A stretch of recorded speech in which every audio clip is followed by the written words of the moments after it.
तो सबसे पहले मुझे ये बताइए, ये जो हमारे कलकत्ता के भाई बहन जो यहाँ पहुंचे और इतने जोश के साथ आपका वेलकम किया है, उसके बाद आपकी प्रतिक्रिया एक तो होनी चाहिए ना ऐसी कि उनको होता है ना कि रिटर्न गिफ्ट भी हम देते हैं। सामने वाला अगर गिफ्ट ऐसे कर रहा है तो रिटर्न गिफ्ट क्या बनता है? मोहब्बत का जवाब सिर्फ मोहब्बत हो सकता है।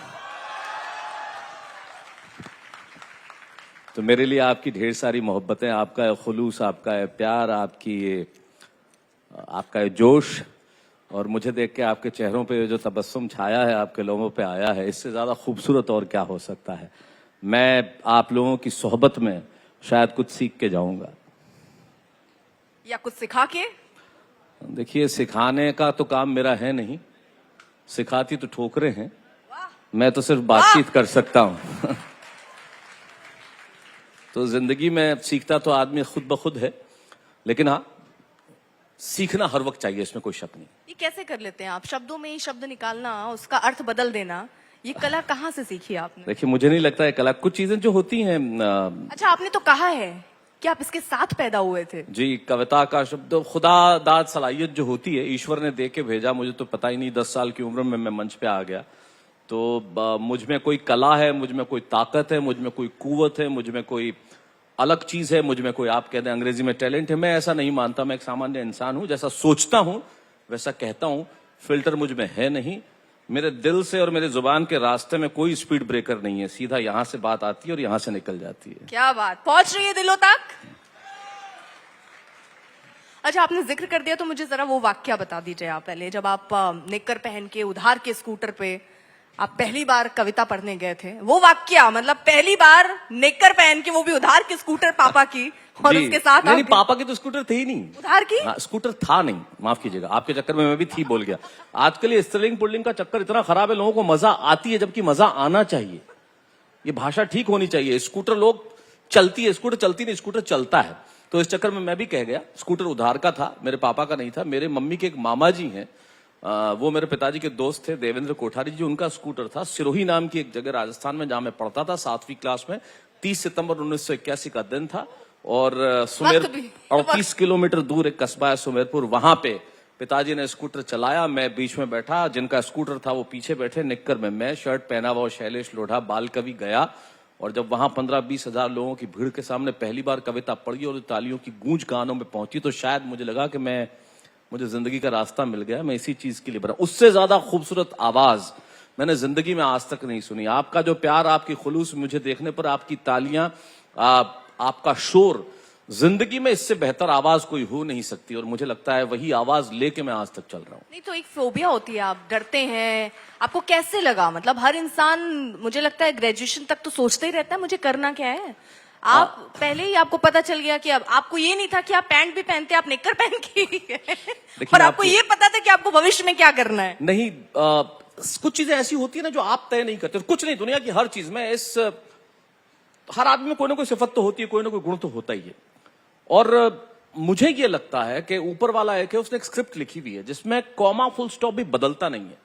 इसलिए जब उसने आपके लिए सब कुछ तय कर रखा है, तो मैं और आप तय करने वाले कौन होते हैं कि हम क्या करेंगे। उसने जो जो राह दिखाई, मैं उस राह पे चलता गया। उन्होंने कहा पढ़ाई करो, मैंने पढ़ाई की। उन्होंने कहा कविता लिखो, मैंने कविता लिखी। उन्होंने कहा डिबेट बोलो, मैंने डिबेट बोली। उन्होंने कहा कि नौकरी करो सेल्समैन की, मैंने वो की। उन्होंने कहा ये पढ़ लो, वो पढ़ लो। उन्होंने कहा यहां चले जाओ, मैं वहां चला गया। उन्होंने कहा आज कैलकाटा आ जाओ, साहित्य आज तक में, मैं यहां आ गया। जो खुदा कहता है वो करता हूं। मैं करने वाला कौन, आप करने वाले कौन, मैं सोचने वाला कौन? हमारे लिए सोचने वाला ऊपर एक बैठा है। वसीम बरेलवी साहब जहां आने वाले हैं, उनका एक बड़ा खूबसूरत शेर है, वो कहते हैं कि जरा सा कतरा भी गर कहीं उभरता है, समंदर ही के लहजे में बात करता है। वो ऊपर वाले की ताकत के बारे में एक शेर कहते हैं कि जरा सा कतरा भी अगर कहीं उभरता है, समंदर ही के लहजे में बात करता है, और खुली छतों के दिए कब के बुझ गए होते, कोई तो है जो हवाओं के पर कतरता है। ये जो ऊपर है ना, वो सबसे बड़ा है। तो फिर यहाँ बैठे सबके मन में ये सवाल भी होगा ना कि सिर्फ आप पे इतना ज्यादा मेहरबान ऊपर वाला क्यों? 5000 के आसपास टेलीविजन शो आप कर रहे हैं, 9 साल की उम्र में बाल कवि आप बन गए हैं, 1003 कविताओं के अलग अलग शो आप कर चुके हैं। ठीक है, राह तो अपने को भी दिखा रहा है, लेकिन उसमें ठोकरें ही हैं। आपकी राह ऊपर तक ही कैसे जा रही है? ये कैसा आशीर्वाद और कैसे मिला? तो देखो, सवाल आप पूछ रही हैं, कितने लोग होंगे इस देश में जो आज तक में एंकर बनना चाहते होंगे? कितने लोग होंगे मुझे बताइए, हजारों लोग होंगे, कोई केबल पे कर रहा होगा, कोई शहर में कर रहा होगा, लेकिन आप यहां तक क्यों पहुंची? खुदा आप पे इतना मेहरबान क्यों है? देखिए, आपने खुदा की बात की, मैंने अगर आप ये मुझसे पूछते तो शायद मैं ये नहीं कहती कि ऊपर वाले ने तय किया मैं पहुंचती चली गई। हर चीज का एक रास्ता कई बार होता है, कई बार आपको बनाना पड़ता है। आप ये कह रहे हैं आपको रास्ते मिलते गए, मैंने बनाए हैं, आपको मिले हैं, अंतर इतना है। आप ये कह रही हैं कि आपने बनाए हैं, और मैं ये कह रहा हूं कि मुझे मिले हैं। सबको मिलते ही हैं। अगर साथ न दे तो आप एक कदम आगे नहीं बढ़ा सकते। वो अगर साथ न दे तो आप यहां से वहां नहीं हो सकते। एक पत्ता नहीं हिल सकता इस कायनात का अगर वो साथ न दे तो। आपको क्या लगता है? मैंने एक पैंट थी मेरे पास, सिर्फ एक जीन्स की पैंट। मैं अपने संघर्षों को कभी और संघर्ष तो वर्ड कहता ही नहीं, मैं शब्द का प्रयोग ही नहीं करता। अच्छा, इस पे तो लोग पूरे बुक लिख देते हैं कि भाई हमने इतने संघर्ष किया। आप क्यों बचते हैं इससे? आप क्यों ये कह रहे हैं कि ये नेमत है, मेरा संघर्ष नहीं है? बिना संघर्ष के मुझे लगता है भगवान भी एक वक्त तक ही आपकी मदद करता है। जितने लोग ये बात करते हैं ना, हमने बड़ा संघर्ष किया, हम फुटपाथों पे सोए, अरे क्या कह रहे हो यार? क्यों ग्लोरीफाई कर रहे हो? दुनिया में कोई भी काम करना है तो आपको ये स्ट्रगल वर्ड, एक तो हमारी फिल्म इंडस्ट्री में इतना ओवर यूज्ड है, हमने स्ट्रगल की, हमने स्ट्रगल, लेकिन कौन स्ट्रगल नहीं करता मुझे बताइए? आप 10 जगह नौकरी का इम्तिहान देने जाते हैं, 9 जगह आप रिजेक्ट होते हैं, 10वीं जगह आपको नौकरी मिलती है। आप ट्रेन में धक्का खाते हुए चढ़ते हैं, आपको जगह मिले ना मिले, आप वहां पे उसे क्या वो संघर्ष नहीं है?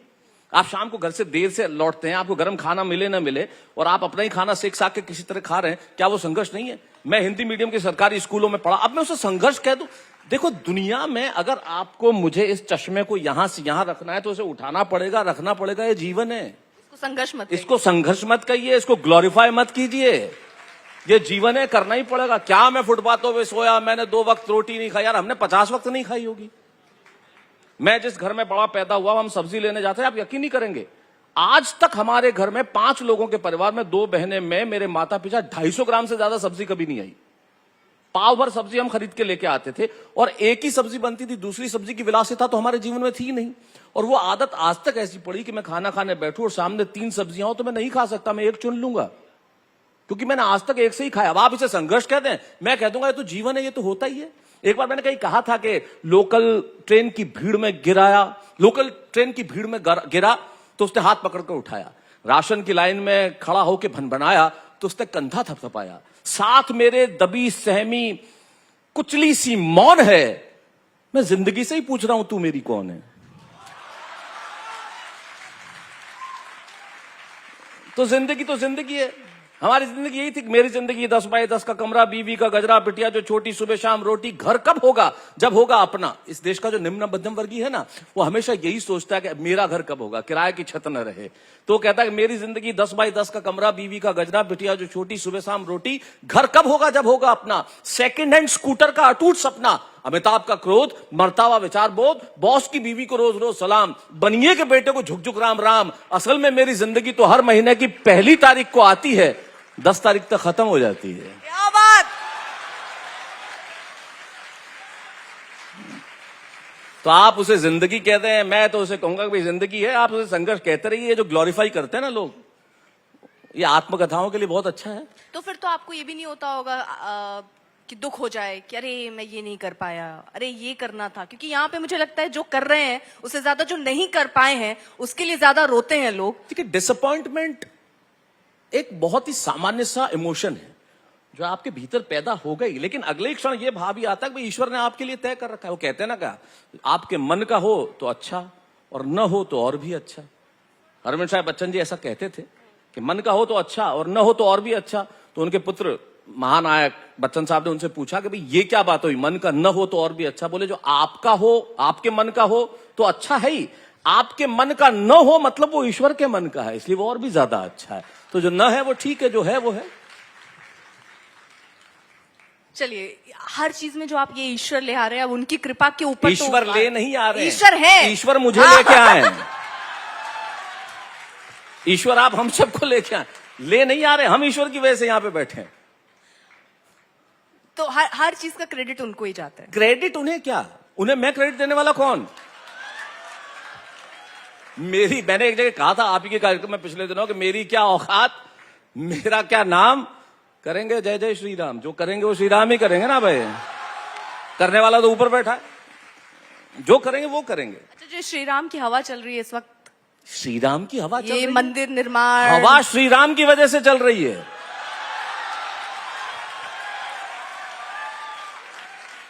इस संसार में हवा ईश्वर की वजह से, खुशबू ईश्वर की वजह से, सूरज चांद हमारी भावनाएं सब ईश्वर की वजह से। अगर उन्होंने इस सृष्टि का निर्माण नहीं किया होता तो हम यहां थोड़ी होते, यहां थोड़ी बैठे होते। फिर उनको क्या कहेंगे जो राम के अस्तित्व पे ही सवाल उठा देते हैं? अब क्या कहा जाए, देखिए हर बात का, देखिए मेरे जीवन में एक सिद्धांत है। मैं एक बहुत छोटी सी एक किस्सा बताता हूं आपको। एक बहुत पतली सी गली थी, उसमें एक साहब जा रहे थे। उस इलाके के एक लोकल जो छोटे मोटे नेता टाइप के होते हैं ना, वो आ रहे थे। तो उन्होंने साहब को कहा कि मुझे रास्ता दो। अब साहब पतली गली, तो साहब ने नेताजी को कहा कि साहब आप मुझे रास्ता दीजिए। तो उन्होंने कहा मैं गधों को रास्ता नहीं देता। ये साहब बोले मैं देता हूं।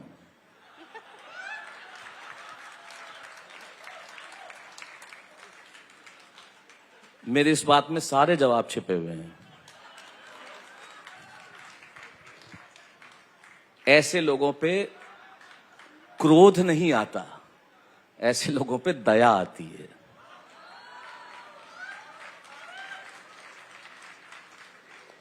अब ये सारी चीजें हम लोग अब भगवान ऐसा चाह रहे हैं कि हम इस तरफ जाके इस तरफ जाएं और इसी तरफ सवाल पूछें। भगवान ये चाह रहे हैं, मैं नहीं पूछ रही। चलिए आप भी ठीक हो गई अब मतलब।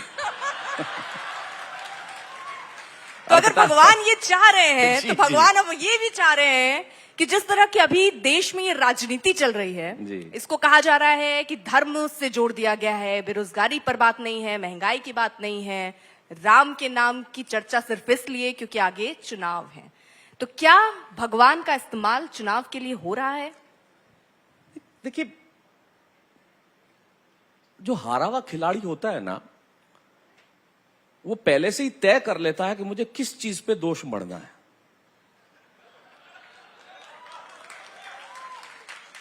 जिसे पता है कि मैं रेस में फर्स्ट नहीं आने वाला हूं। जो दौड़ रहा है उसके पास जूते अच्छे हैं, जो दौड़ रहा है उसकी प्रैक्टिस ज्यादा है। मुझे तो कल ही यहां बुलाया है, मेरा जो ट्रैक है वो उबड़ खाबड़ है। आप कितने ही बहाने बना लीजिए, बात नहीं हो रही। आप देखिए, मैं अपने आप को देखिए, मैं राजनीतिज्ञ नहीं हूं, मैं किसी दल से जुड़ा हुआ भी अपने आप को नहीं मानता, लेकिन जो देश में दिख रहा है वो तो आपको देखना पड़ेगा। आप क्या ये सामान्य बात मानते हैं कि कतर जैसे देश में 8 नागरिकों को मौत की सजा मिलती है और ये भारत की कुव्वत है कि उन्हें निकाल के ले आता है? 8 के 8 आ गए यहां पे। ये सामान्य बात है? ये अद्भुत है। आज तक कभी ऐसा हुआ किसी भी देश में दुनिया के, जब किसी एक देश ने किसी दूसरे देश के नेतृत्व के लिए कोई टिप्पणी की हो और उस मंत्री को पद से हटना पड़ा हो? मालदीव के 3 मंत्रियों को बर्खास्त किया गया सिर्फ इसलिए कि उन्होंने यहां टिप्पणी की थी। ये नई ताकत है, ये नई ऊर्जा है। और जो नया दिखता है उसकी प्रशंसा करने में क्या हर्ज है? उसकी प्रशंसा होनी चाहिए, इसमें क्या दिक्कत है? तो जो कहते रहे, देखो हारे हुए खिलाड़ियों की बात पे ध्यान नहीं देना चाहिए। अच्छा, तो आपको इशारे मिल जाते हैं भगवान के? देखिए, ईश्वर जो है सभी को इशारे देता है, मुझे क्या। हाँ, तो फिर ये बताइए कि ये अभिनेता से नेता का सफर चल रहा है क्या, शुरू होने वाला है? ऐसा कोई सिग्नल आया क्या? बिल्कुल भी नहीं। मुझसे चुनाव लड़ने के लिए कई बार कहा गया, इसमें कोई शक नहीं। मैं बहुत बहुत धन्यवाद देना चाहता हूं हमारे वरिष्ठ नेताओं का, राजनीतिक दलों का, जिन्होंने ये समझा कि मैं कर सकता हूं। लेकिन मैं कलाकार हूं, मुझे नहीं लगता कि मेरी राह वो है। मैंने कहीं कहा भी था, मुनव्वर राणा साहब का एक शेर है कि कानों में कोई फूल भी हंसकर नहीं पहना, उसने भी बिछड़कर कभी जेवर नहीं पहना। दुनिया मेरे किरदार पे शक करने लगेगी, इस खौफ से मैंने कभी खद्दर नहीं पहना। तो राजनीति मेरा काम नहीं, कभी भी नहीं। देखिए, कभी या भी हृदय तो परिवर्तन किसी का भी हो सकता है और भगवान का इशारा कभी भी आ सकता है। देखिए, कभी का तो दुनिया के अंदर अगर कोई ये मान ले कि मैं ऐसा करूंगा, वैसा करूंगा, ये करूंगा, वो नहीं करूंगा, कभी भी नहीं। तो नीतीश कुमार जी ने भी कहा था।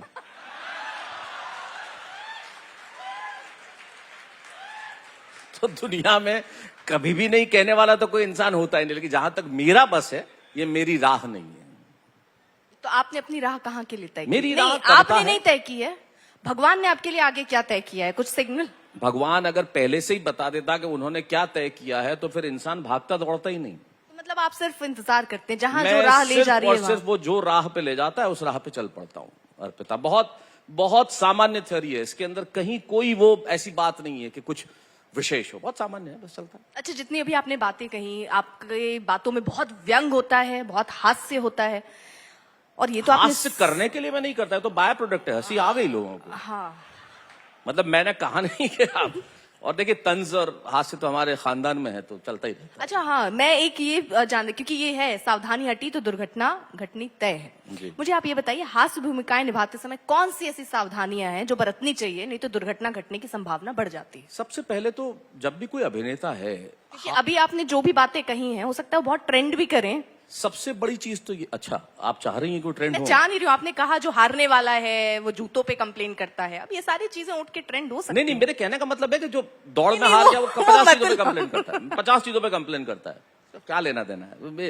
राजनीति मेरा विषय नहीं है, इसलिए हम इस पे बात न करें तो वो ठीक है। सबसे पहले तो हास्य एक बहुत गंभीर विषय है। मुझे बड़ा दुख होता है जब इस देश में हास्य को दोयम दर्जे का माना जाता है। विदूषक, जोकर, मस्खरा ये कहा जाता है लोगों को जो हंसाने वाले होते हैं। अरे ये तो चुटकुले हैं, ये तो लतीफे। अरे लतीफे कोई आसमान से पैदा नहीं होते, उन्हें गढ़ना पड़ता है, उन्हें रचना पड़ता है, उन्हें लिखना पड़ता है। वो ऐसे ही पैदा नहीं हो जाते हैं। उसके रचने के लिए एक लाइन में जो बात कहने की ताकत लतीफे में होती है ना, वो दुनिया की किसी चीज में नहीं होती। और वो चुटकुला है और चुटकला है जिसमें चोट करने की कला हो, वो कहीं से आप पे चोट करता है। इसलिए हास्य एक बहुत गंभीर विषय है। और इसलिए हास्य जब आदमी कर रहा है, सबसे पहले तो हास्य करने की कोशिश नहीं होनी चाहिए, वो स्वतःस्फूर्त होना चाहिए। और जब आप कोई बात कह रहे हैं, संदर्भहीन बातें कभी हास्य पैदा नहीं करती। हास्य तभी पैदा होगा जब आप उस संदर्भ में कोई बात कर रहे हैं। जब संदर्भहीन बातें करेंगे तो हास्य पैदा नहीं होंगी। जैसे अब ये भाई साहब है, बुलाने के लिए जो इन्होंने सीटी बजाई है, अच्छा ये किसके लिए थी ये सीटी? वो देख रहे हैं आप पीछे, वो मैं देख रहा हूं, भाई साहब को भी। अच्छा, सीटी बजाने के बाद चूंकि अगले ने सीटी नहीं सुनी तो हाथ से इशारे भी कर रहे हैं कि मैंने बजाई है। ये बड़ी वो, ये मतलब ये उन लोगों में से हैं जो सावधानी ज्यादा रखते हैं, जो कांच के दरवाजे से भी की होल में से देखते हैं।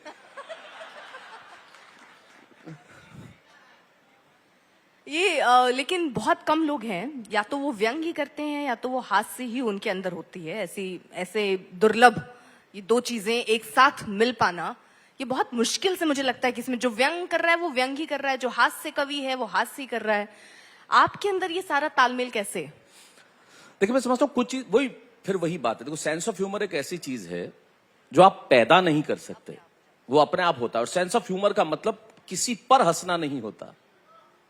You don't have to laugh at people. Doctor Swati Lodha जो मेरी पत्नी है, उन्होंने अपनी किताब में एक बहुत अच्छी बात लिखी है, लोगों पर मत हंसिए, लोगों के साथ हंसिए। उपहास कभी हास्य नहीं होता। हास्य वो होता है जो आपके भीतर से पैदा हो, और आप पे खुद पे हंसने की भी ताकत होनी चाहिए। जब आप खुद पे हंस सकें, खुद के भीतर झांक सके और चारों तरफ मुस्कुराहट बांट सके, तो वो असली हास्य है। तो मैं बस उसी तरह से मैं खुद पे हंसना जानता हूं, मैं आसपास की चीजों पे हंसना जानता हूं, इसलिए मुझे लगता है कि बस ये हंसते हंसाते ही सारी चीजें चलती रहे। तो कुछ बहुत बढ़िया बात कही हमारे एक मशहूर कवि हैं, उन्होंने कहा है कि वो जो मशहूर मस्खरा होगा, हास्य जो होता है ना, उसके जो भीतर होता है, आप उसमें जरा झांक के देखिए। यहां बहुत सारे आंसू होते हैं जो मुस्कुराहट बन के निकलते हैं। तो वो कहते हैं वो जो मशहूर मस्खरा होगा आंख से कंठ तक भरा होगा। जो आंख से कंठ तक भरा होता है ना, वही ये कह सकता है। वैसे और मुनव्वर राणा साहब का एक मिसरा है, बहुत रोते हैं वो लोग जिन्हें लतीफे याद होते हैं। आपके साथ भी ऐसा? जी जी, क्यों नहीं, रोना, आदमी को रोना चाहिए। कौन कौन नहीं रोता है भाई? ये जो एक अलग आजकल को चलता है ना, अल्फा मेल रोते नहीं है, ये जो नया चला है, रोने से बड़ी दुनिया की कोई ताकत ही नहीं है। जिस दिन आपकी आंखों से आंसू सूख गए, समझ लीजिए आप इंसान रहे ही नहीं। पत्थर और इंसान में सिर्फ एक चीज फर्क करती है, वो है आंसू। और अगर आप संवेदनाओं में, अगर आपकी पलकों की कोर भीगती नहीं है, किसी को देख के आपके मन के वीणा की तारें झनकृत नहीं होती, तो फिर आप इंसान क्या, हम तो पत्थर ही हो गए ना। आंसू बहुत जरूरी, और मुझे रोते कोई शर्म नहीं आती। मैं फिल्म देख के रो सकता हूं, मैं गाना गाते हुए रो सकता हूं, मैं कोई अच्छी बात सुन के रो सकता हूं, मैं अच्छी किताब पढ़ के रो सकता हूं, मैं किसी गरीब को देख के रो सकता हूं, मैं मेरी किसी के असहाय स्थिति को देख के रो सकता हूं। आंसू तभी निकलते हैं जब आप उनसे जुड़े, वो समानुभूति का भाव महसूस करें। मैं ना शब्दों को थोड़ा पकड़ लेती हूँ जी। आपने इनमें जितनी बातें कही उसमें एक गीत का जिक्र भी किया। हाँ जी, मैंने सुना है कि आप बहुत अच्छा गाते भी हैं। देखिए आपने सुना है, ये सही मैं भी हो सुनना सकता है, चाहती भी हूँ। गलत भी हो सकता है। मैं गाता हूं, लेकिन अच्छा गाता हूं या नहीं गाता हूं, ये फैसला मेरा नहीं है। हाँ वो हम कर लेंगे, है ना? तो क्या मतलब हुआ इसका? इसका मतलब वो आपको गाना है, मतलब ये इशारा है भगवान का। मैं एक शर्त पे गाऊंगा, आप पैपन से कविता पढ़वाएंगे। वो मेरा सेशन नहीं है। भाई वो जो गाना गाना आ रहा है वो गाना गाना है जो, चलिए 4 पंक्तियां गुनगुना देता हूं। मैं थोड़ा सा अपने दौर के पहले के गाने मुझे याद रहते हैं, इस जमाने के तो खैर याद रहते ही नहीं, रजिस्टर ही नहीं होते, तो मुझे 60-70 के दशक के गाने याद रहते हैं। किशोरदा का कोई नगमा याद दिला दीजिए तो। मैं शायर तो नहीं, ये शैलेंद्र सिंह जी का है। किशोरदा का है मैं शायर बदनाम। हाँ, और कोई कुछ याद दिला? जब कोई बात बिगड़ता है, कुमार सानू जी का, जुर्म का, उसके पहले की याद है मुझे।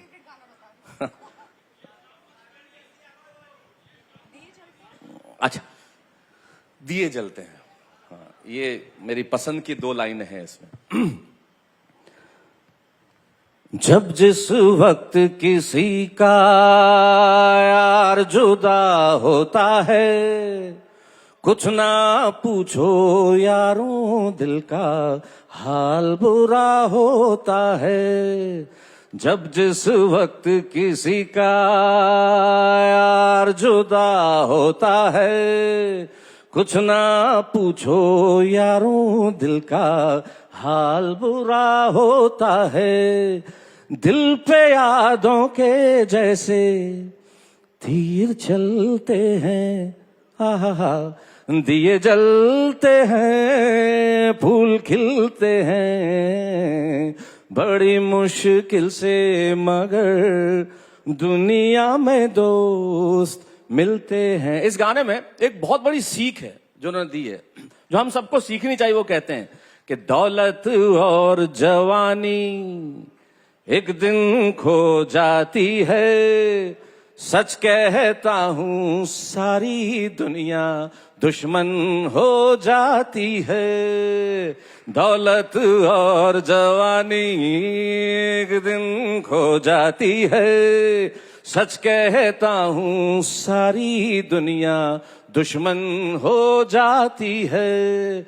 उम्र भर दोस्त लेकिन साथ चलते हैं, आहा दिए जलते हैं, फूल खिलते हैं, बड़ी मुश्किल से मगर दुनिया में दोस्त मिलते हैं, दिए जलते। अच्छा, कभी आपको ऐसा लगा, अभी फिर आप उसमें कहेंगे कि भगवान ने ही ऐसा आपको गिफ्ट किया, लेकिन कुछ ज्यादा गिफ्ट नहीं कर दिया? कवि भी, हास्यकार भी, मन संचालन भी आप करें, लेखक भी आप, अभिनेता भी आप, गायक भी आप, इतने बढ़िया गा भी इतना खूबसूरत रहे हैं। ये सवाल है या ईर्ष्या? ईर्ष्या भी हो सकती है। नहीं, धन्यवाद। बहुत कम लोगों को हर इंसान में एक टैलेंट होता है और उस टैलेंट को वो ऊपर ले जाके उससे अपना नाम कमा सकता है, लेकिन आप में सारी खादान है। देखिए, ये ईश्वर का आशीष है निश्चित तौर पे। बहुत कम लोगों को ये, मुझे लगता है कि ये इस तरह का वरदान मिलता है कि उन्होंने मुझे कविता भी दी, उन्होंने मुझे वाद विवाद भी दिया, उन्होंने मुझे लेखन भी दिया। मैं कॉलम लिखा करता था, मोटिवेशनल स्पीकिंग, जिसके लिए मैं सारी दुनिया में जाता हूँ, और गाना। तो ये तमाम चीजें मुझे लगता है कि बाकी कुछ नहीं दिया ना ईश्वर ने, खूबसूरती नहीं दी। ये वो वाली बात हो गई, मैंने कहा ना स्टार्टिंग में, इंसान के पास जो होता है उसकी खुशी कम, लेकिन जो नहीं है उसका गम ज्यादा। यानी आपने मान लिया कि मैं खूबसूरत नहीं हूं?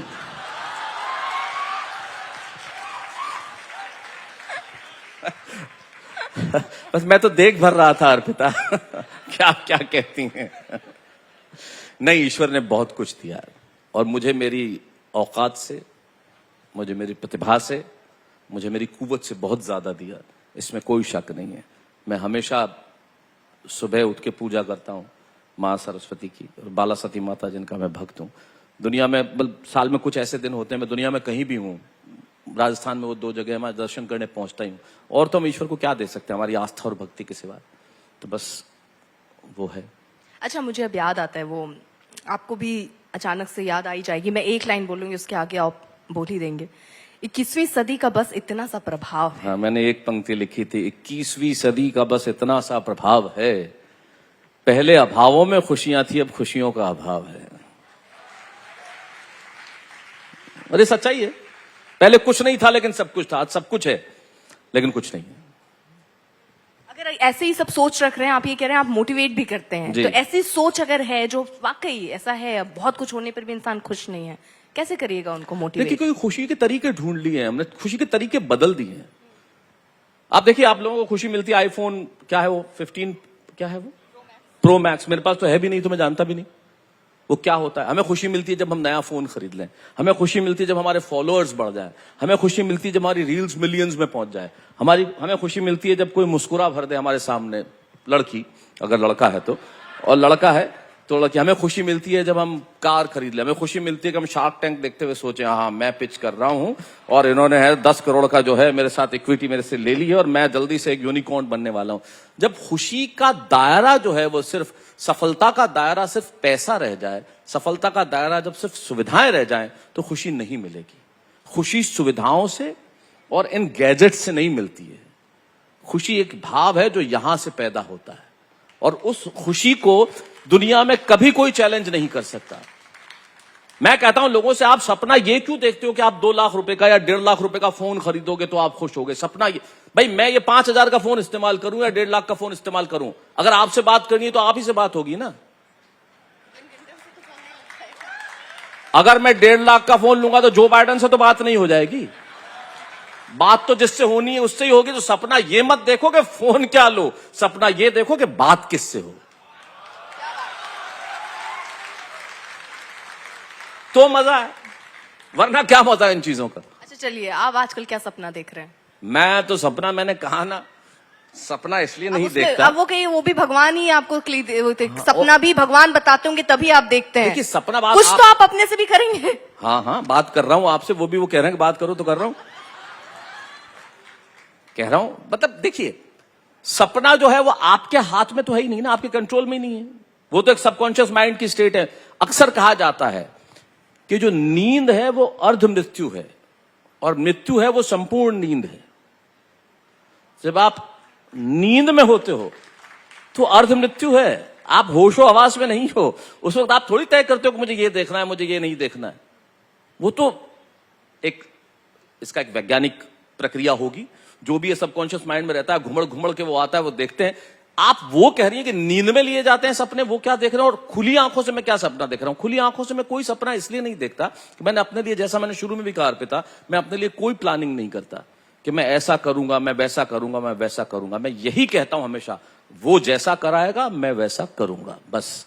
इसके सिवाय मेरे पास कोई इस चीज का जवाब नहीं है, क्योंकि मैंने आज तक ऐसे ही किया, मेरा पैटर्न यही है लाइफ का, मैं इसी तरह से करता हूं।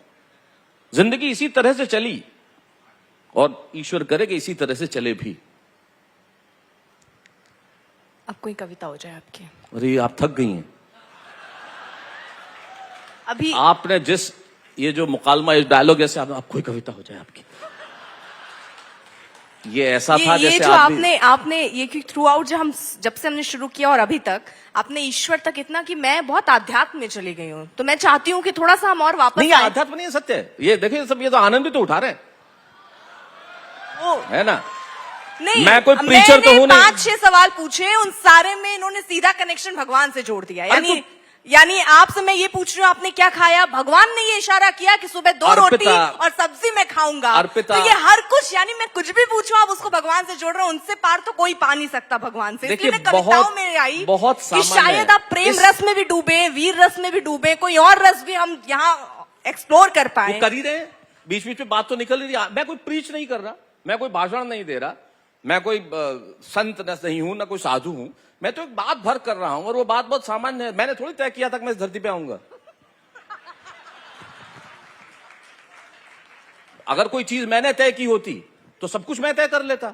जब मेरा जन्म ही मैंने तय नहीं किया तो मेरा कर्म मैं कैसे तय करूं? तो उसने भेजा और मैं कर रहा हूं, चल रहा है। तो जो कर्म आप कर चुके हैं, क्योंकि आगे का तो तय नहीं हो सकता, वो तो जी। हो चुका है और आपको जैसे जैसे इंडिकेशंस मिलेंगे आप वैसे वैसे आगे पाथ में बढ़ेंगे। जी। लेकिन जो आपने किए हैं, जो कविताएं लिखी जी। हैं, जो मोटिवेशंस के लिए लोगों से आप बात करते रहे हैं, उनकी कोई पंक्तियां हो जाए।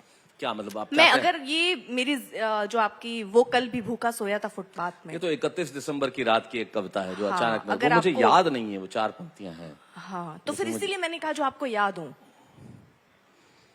अभी इन दिनों जो नई कविताएं हैं वो मुझे याद नहीं। अगर आपकी इजाजत तो कागज देख के पढ़ सकता हूँ और वहां उस पोडियम पे जाके हाँ हाँ बिल्कुल, आइए। जा सकता हूँ वहां? हाँ हाँ बिल्कुल। आइए, चलिए।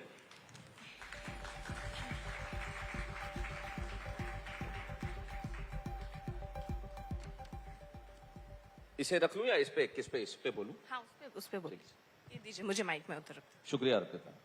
आवाज वैसे ज्यादा अच्छी इसमें आ रही थी, या इसमें भी ठीक है? नहीं इसमें फिर इसमें ठीक है, थैंक यू। अब मुझे क्या है कि एक, आप इन्हें कुछ भी समझ लीजिए, आप क्यों रिकॉर्ड क्यों कर रही हैं, देख लीजिए ना। अभी मैं, देखिए ये मैं अक्सर कहता हूं अपने कार्यक्रमों में, आप ये रिकॉर्ड करते वक्त अपने जीवन का जो क्षण खो रहे हैं उसका आपको एहसास ही नहीं है, ये दोबारा लौट के नहीं आएगा। और मैं अक्सर कहता हूं लोगों को कि यादों को कैमरे में नहीं, दिल के कमरों में कैद कीजिए, वो ज्यादा जरूरी है, वो ज्यादा आवश्यक है। तो सुन लीजिए, देख लीजिए, आपके सामने हूं मैं, और फिर किसे दिखाएंगे सुबह जाके।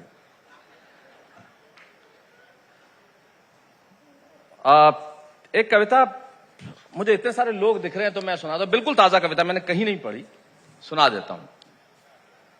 इतने लोगों को जब मैं देखता हूं एक साथ, इसका वॉल्यूम थोड़ा सा बढ़ा देंगे? आ रही है आप? नहीं, आपके लिए ठीक है, मेरे लिए फीडबैक ठीक नहीं है। हिंदुस्तान के आदमी की सबसे बड़ी दिक्कत यह है कि उसे वो ठीक लगता है जो उसके लिए ठीक हो, सामने वाले के लिए हम कभी सोचते नहीं है।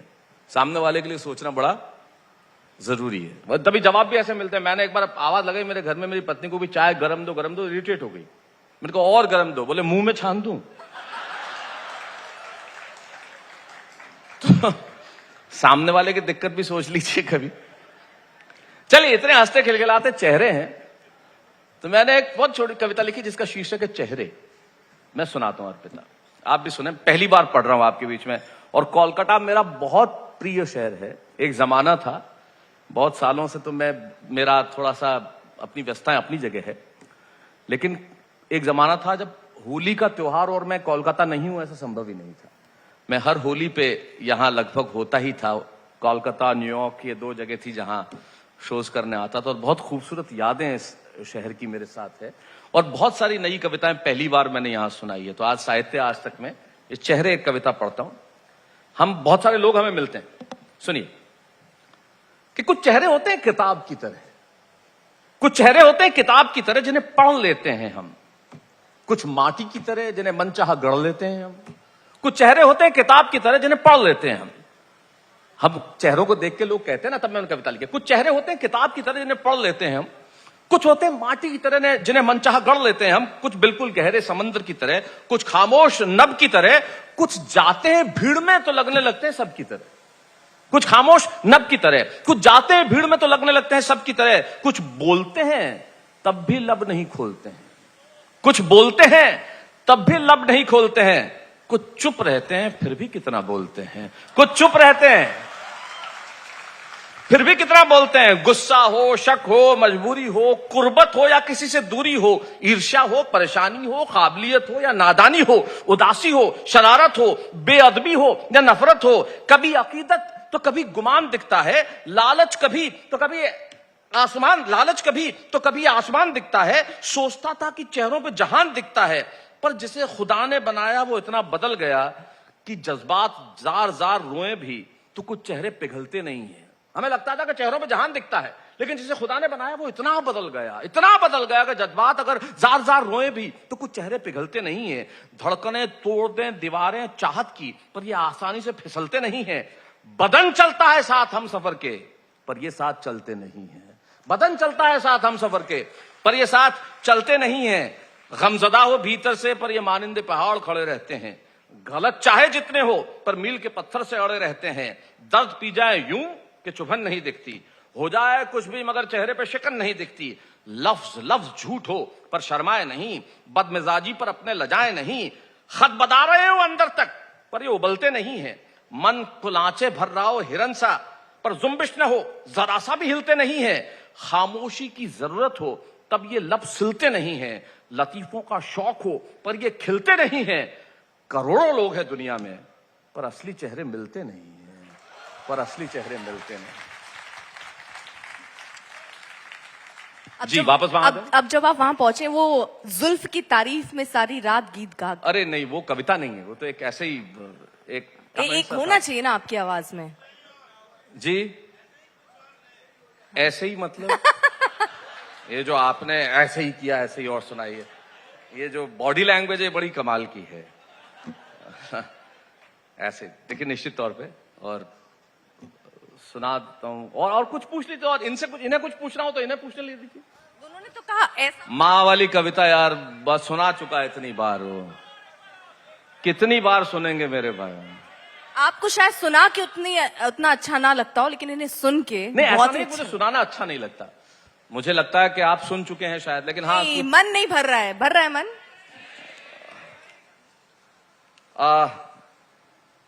चलिए मैं ऐसे 4 पंक्तियां और सुना देता हूं, फिर आप चाहेंगे तो अंत में मां सुना दूंगा, जरूर सुना दूंगा, जरूर सुना दूंगा। आपका टाइमर भी चल रहा होगा। हाँ हाँ चलने दीजिए, इनका क्या चलने दीजिए, क्या जाए। ये देखो भारत की जनता, चलने दीजिए। ये बड़ा कमाल है। आप ये नया प्रयोग है। देखिए मैं गजल का व्याकरण नहीं समझता हूं, मैं छंद मुक्त कविताएं लिखा करता हूं, लेकिन आप इसे जो चाहे समझ लीजिए। 4-6 पंक्तियां सुन लीजिए, बर्दाश्त कीजिए। कहा यूं है कि खामोश पानी पर मैंने कंकर नहीं फेंका। ये जो आशिक लोग हैं, जो जवान दिल हैं, ये तमाम बातें उनके लिए है, आपके काम आएंगी मैसेज में भेजने के लिए। सिर्फ काचा बादाम ही मत देखिए, कुछ ये भी कर लीजिए। खामोश पानी पर मैंने कंकर नहीं फेंका, जो फेंकता लहर का मजा चला जाता। खामोश पानी पर मैंने कंकर नहीं फेंका, जो फेंकता लहर का मजा चला जाता। जो न होती जरा सी जुम्बिश पानी पर, तो फेंके हुए कंकर का मजा चला जाता। जो न होती जरा सी जुम्बिश पानी पर, तो फेंके हुए कंकर का मजा चला जाता। एहसास था मुझे कि नकली है ये, एहसास था मुझे कि नकली है ये, फिर भी दम तोड़ दिया मैंने। जो जिंदा रहता मैं, तेरे दिए जहर का मजा चला जाता। जो जिंदा रहता मैं, तेरे दिए जहर का मजा चला जाता।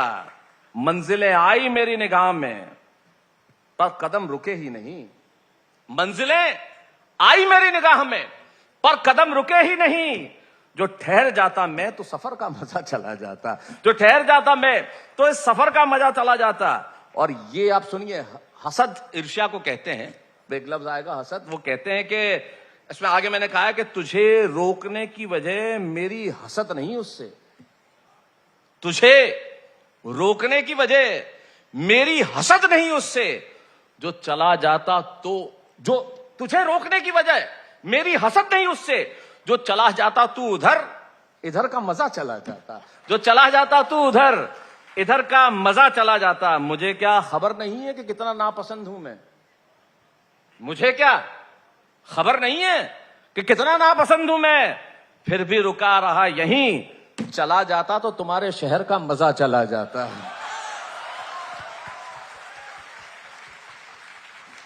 बेहतरीन, उम्दा। तालियों का शोर चलते रहना चाहिए, तो शायद 1-2 और कविताएं अभी निकलेंगी।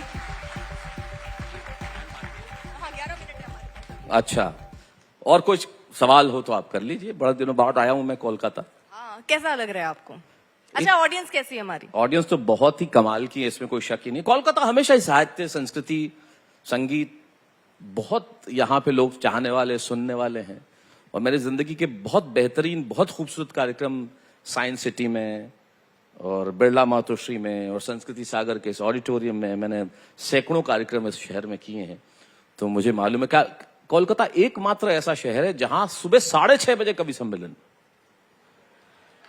जो मैं कर चुका हूं, एक बार नहीं, सुबह 6:30 बजे मॉर्निंग वॉक एसोसिएशन का। जो सुबह 6:30 बजे भी हमने किया है, तो बड़ा खूबसूरत शहर है। यहाँ पे कविता को, संगीत को, कला को जो प्यार मिलता है वो अद्भुत है। इसलिए मैं बड़ा ही आपका शुक्रगुजार हूं कि आप मुझे हमेशा इतना प्यार देते हैं और आज फिर आपने बुलाया। अच्छा, आपको आनंद किस में आता है? आपकी जितनी प्रतिभाएं, जितने टैलेंट पर हम चर्चा कर रहे थे, जी। आपको खुद को किस में ज्यादा मजा आता है, जिसको आप मतलब हो सकता है कि 4 घंटे वही करते हो? यानी मैंने आपको पहले भी एक बार कहा है आप ही के मन से कि अभिनय मेरा शरीर है, कविता मेरी आत्मा है, मेरा दिल। आप अगर मेरी शिराओं को खोल के देखेंगे तो उसमें से 2 ही चीज निकलेगी, हिंदुस्तान और कविता। इसके अलावा आप मेरे रक्त में और कुछ नहीं पाएंगे। यही 2 चीज आपको मिलेगी। मुझे जो आनंद मिलता है, जो कुछ बना है हिंदी कवि सम्मेलनों के मंचों से बना। पंडित गोपाल दास नीरज कहते हैं ना कि आत्मा के सौंदर्य का शब्द रूप है काव्य, मानव होना भाग्य है, कवि होना सौभाग्य।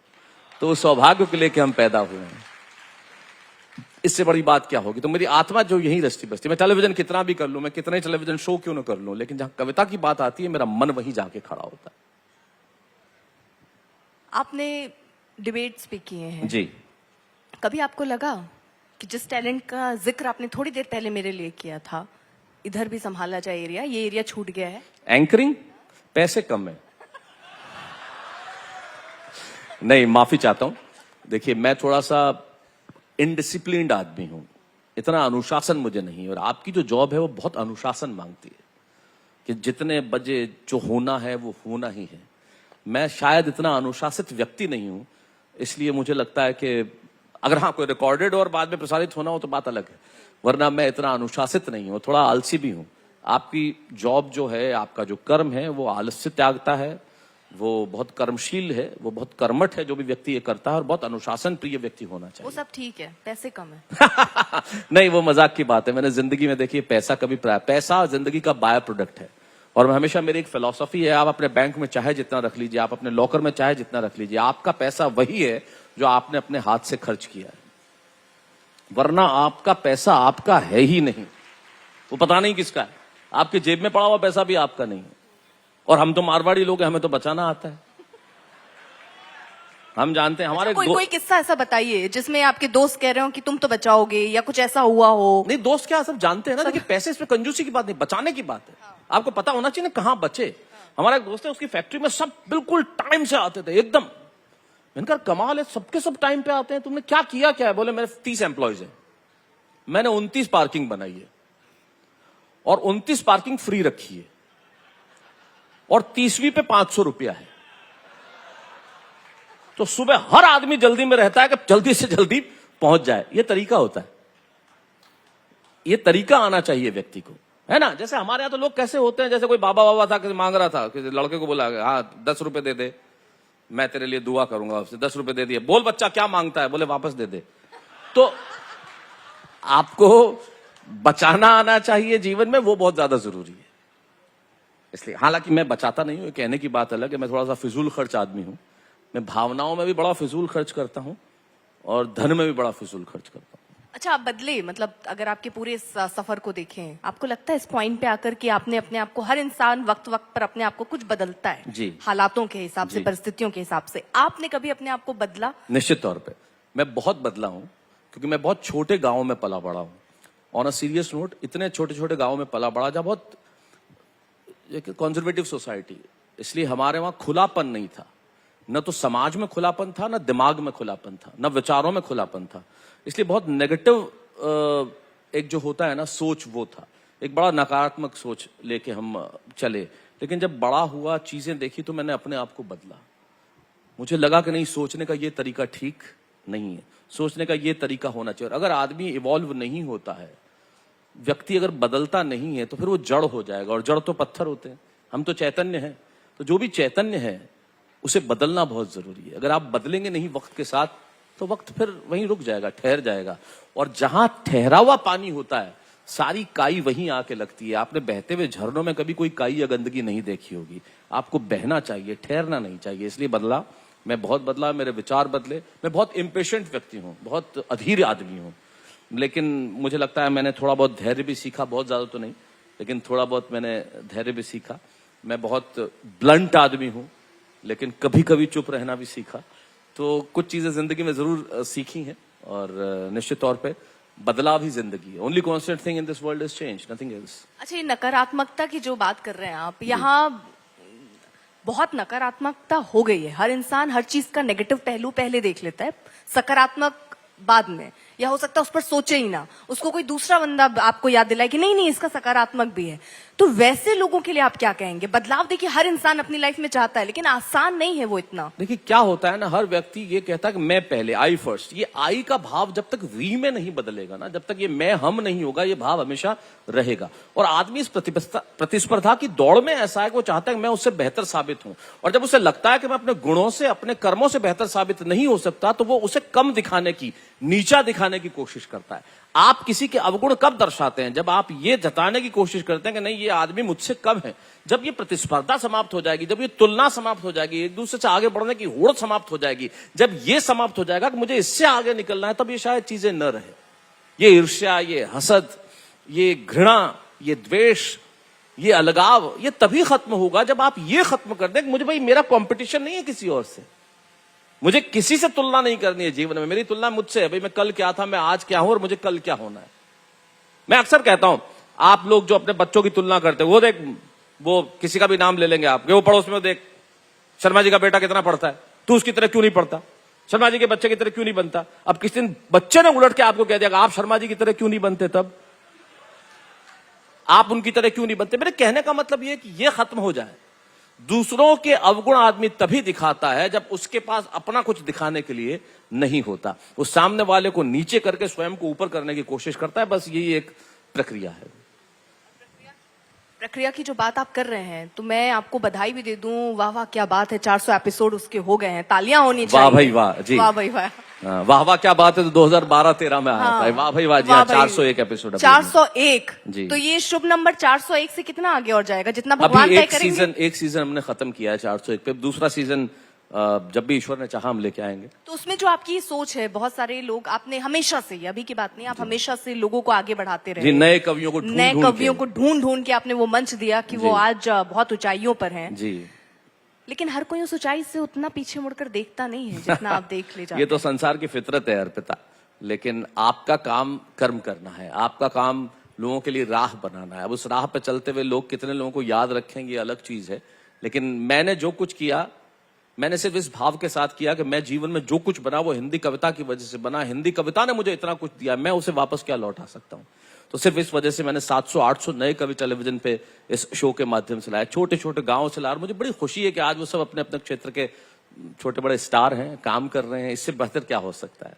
चलिए अब एक जल्दी से आप, क्योंकि आपको बहुत सारी चीजें जो लोग सुनना चाहेंगे, आपके डिमांड्स आप अपनी लिस्ट बना लीजिए, आगे हमारे पास जो समय है उसमें हम वो उस पर बात करेंगे। लेकिन मैं छोटी छोटी चीजें आपके बारे में जानना चाह रही हूँ। आपको खाने में क्या पसंद है, आपकी फेवरेट? मेरी माँ के हाथ का बना हुआ कुछ भी जो भी माँ बनाए। जो भी माँ बनाए। आपको घूमना पसंद है? हॉबी क्या है आपकी? मेरी हॉबी है दोस्तों के साथ रहना, मेरी हॉबी है किताबें पढ़ना, मेरी हॉबी है संगीत सुनना। फेवरेट कवि? बाल कवि बैरागी जी, ओम प्रकाश आदित्य। फेवरेट अभिनेता? संजीव कुमार जी, अमिताभ बच्चन साहब। फेवरेट गीतकार? गीतकार सारे, हिंदी फिल्म इंडस्ट्री के सारे गीतकारों को मैं बहुत सम्मान करता हूँ, चाहे वो आनंद बख्शी हो, साहिर लुधियानवी हो, राजा मेहदी अली खान हो, राजेंद्र कृष्ण हो, तमाम सारे ही लोग, लेखक? जावेद अख्तर हो, गुलजार साहब हो। फेवरेट लेखक? सारी किताबें जो मैं अक्सर पढ़ता हूं, मैं उसमें कभी कोई फेवरेट नहीं होता। जो भी अच्छा, कोई किताब अच्छी हो सकती है, कोई किसी विषय पे अच्छी हो सकती है।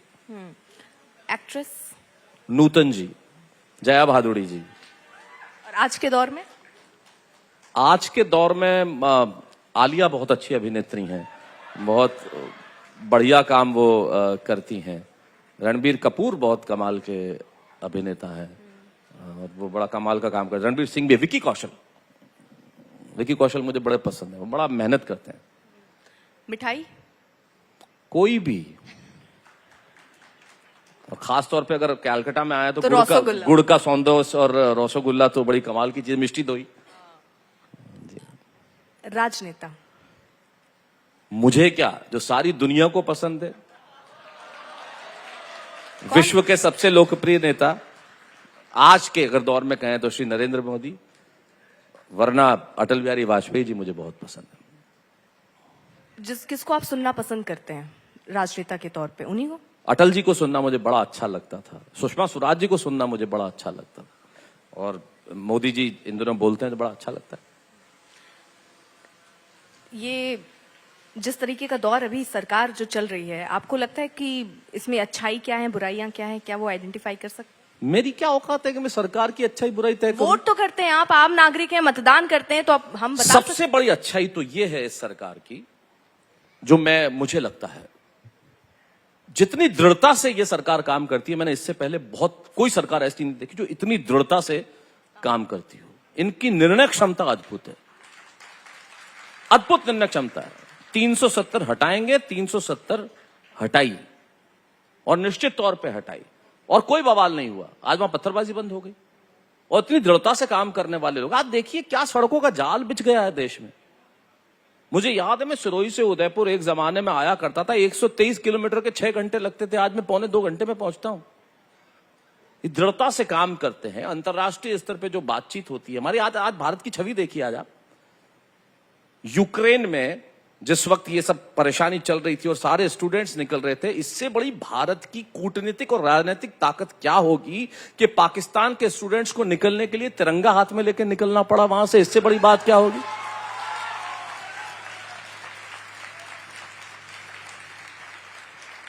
दृढ़ता से काम करते हैं, निर्णायक क्षमता से काम करते हैं, और पूरे दम के साथ काम करते हैं। अंतर्राष्ट्रीय स्तर पे संबंध इतने अद्भुत बनाए हैं, देश में इंफ्रास्ट्रक्चर्स का जो जाल बिछ रहा है वो कमाल का है।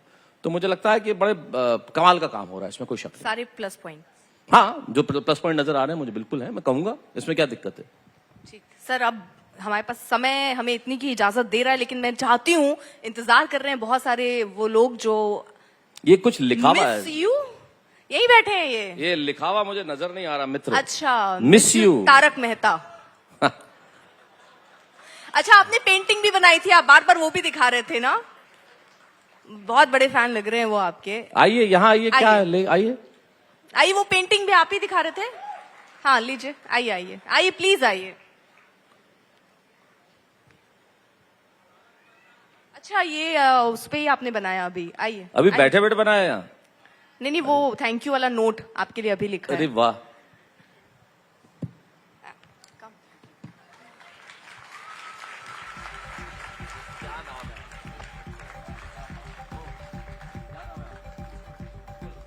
मुकुल नाम है इनका, मुकुल के लिए जरा, मुकुल नाम है इनका, जरा मुकुल के लिए जोरदार तालियां बजाइए। और इस मोहब्बत के लिए बहुत बहुत शुक्रिया। किसी शायर का एक शेर है कि जब तक बिका न था कोई पूछता न था, तुमने मुझे खरीद के अनमोल कर दिया। तो ये जो बात, सर आप तारक मेहता से गए, अब तो तारक मेहता में दम ही नहीं लग रहा। सर आप तारक मेहता क्या छोले, अब तो मजा नहीं आ रहा, बहुत मिस करते हैं सर, आपके बिना अधूरा अधूरा लगता है।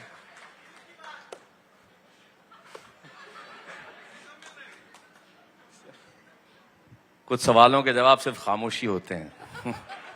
मेरी खामोशी में सारे जवाब छिपे हैं। बहुत बहुत शुक्रिया जी, जरूर।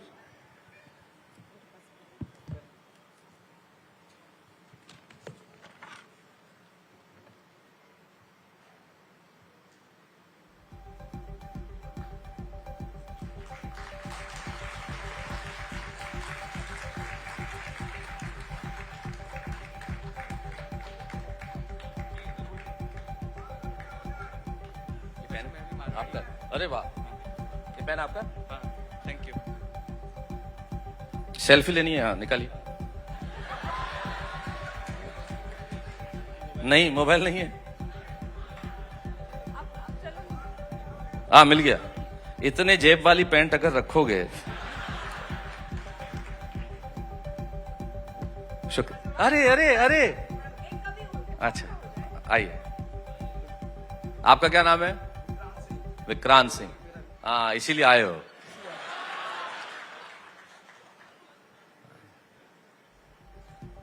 Thank you.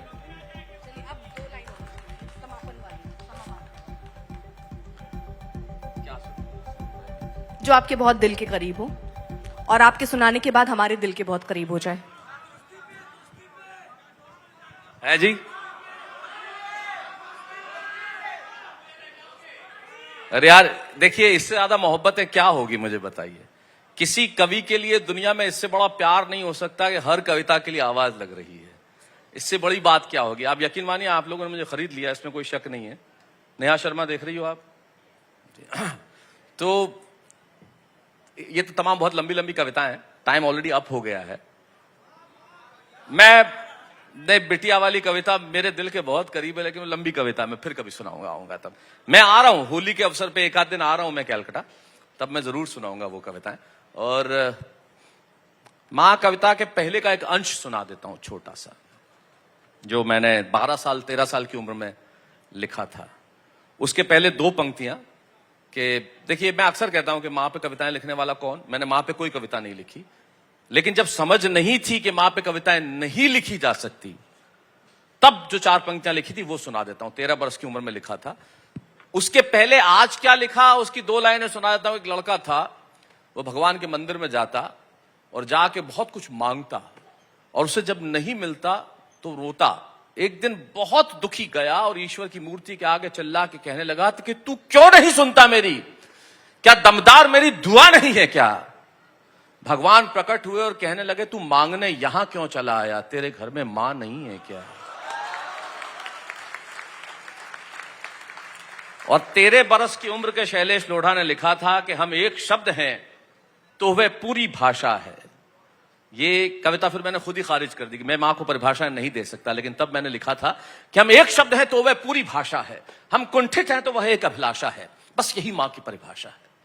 जो मां की कविता मैंने अब लिखी है वो फिर कभी सुनाऊंगा, लेकिन ये 4 पंक्तियां कि हम एक शब्द हैं तो वह पूरी भाषा है, हम कुंठित हैं तो वह एक अभिलाषा है, बस यही मां की परिभाषा है। हम समुद्र का है तेज वेग तो झरनों का वह निर्मल स्वर, हम एक शूल है तो वह सहस्त्र ढाल प्रखर, हम दुनिया के हैं अंग वह उसकी अनुक्रमण का है, हम पत्थर के हैं संग वह कंचन की कण का है, हम बकवास है वह भाषण है, हम एक शब्द है तो वह पूरी भाषा है, हम कुंठित है तो वह एक अभिलाषा है, बस यही मां की परिभाषा है। हम समुद्र का है तेज वेग तो झरनों का वह निर्मल स्वर, हम एक शूल है तो वह सहस्त्र ढाल प्रखर, हम दुनिया के हैं अंग वह उसकी अनुक्रमण का है, हम पत्थर के हैं संग वह कंचन की कण का है, हम बकवास है वह भाषण है, हम सरकार है वह शासन है, हम लवकुश है वह सीता है, हम छंद है वह कविता है, हम राजा है वह राज है, हम मस्तक है वह ताज है, वही सरस्वती का उद्गम वही एक सुभाषा है। हम एक शब्द है तो वह पूरी भाषा है, हम कुंठित हैं तो वह एक अभिलाषा है, बस यही मां की परिभाषा है, बस यही मां की परिभाषा है।